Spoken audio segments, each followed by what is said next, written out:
Jordan Moore from USCTrojans.com here with the new USC defensive coordinator Clancy Pendergast. And Coach, you had to hit the ground running with this job. Tell us what it's been like since you've been hired and obviously going straight to the recruiting trail. Well, I'm kind of still trying to keep track of what city I'm in, but once I hit the ground running, we had the recruiting weekend with a lot of great players in here that was very successful for us. Coach Kiffin has talked about your attacking mentality. Is that the identity of a Clancy Pendergast defense? Yeah, we're going to be disruptive. You know, we want to play on the offensive side of the line of scrimmage, and we want to get our hands on receivers and disrupt the timing of the offense.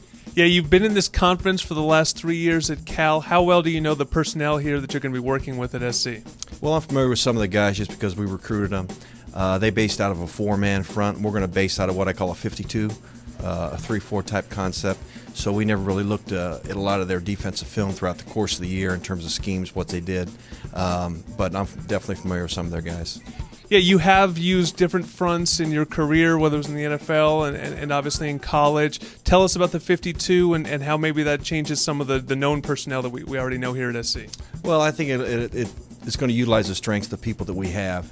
And so, you know, the next 2 weeks or so, we'll spend a lot of time just looking at individual guys and see where they best fit and how we can utilize their matchups best to give us the best opportunity to play good defense. Once we identify the guys that we feel like that can really help us and get them in the right spots, it'll be about teaching the defense from the ground up. You know, I've never been one to where I put film up somewhere that I've coached before and say, hey, this is what it's supposed to look like. You know, we're going to get on the board and teach it from you know, ground level, and it's going to be USC defense.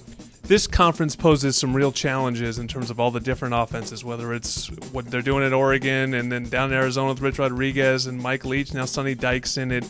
Does the changing defenses and being able to change up fronts, does that help in stopping all those different kind of offenses that you're going to face? Well, we're going to do what we do. That's always been my philosophy. We're not going to be pigeonholed and be a one-style defense. We're going to do what our players do best, and it'll put them in position to be successful. There's not a lot of time to turn it around. They want you to make an immediate impact, which is something you did at Cal, taking them from the 7th best defense in the conference to the 1st in your first year. How do you make such an instant impact? Well, I mean, you look at my success as a coordinator in the NFL. You know, I took over a defense at Arizona that was 32nd in the league. We went to 12th in my first year. When I went to Cal, they were in the bottom of the pack, and then went to 1st in 1 year, and we led the conference 2 out of 3 years in defense. So I think it's a pretty proven scheme, and just looking forward to hitting the ground running with these guys and getting started.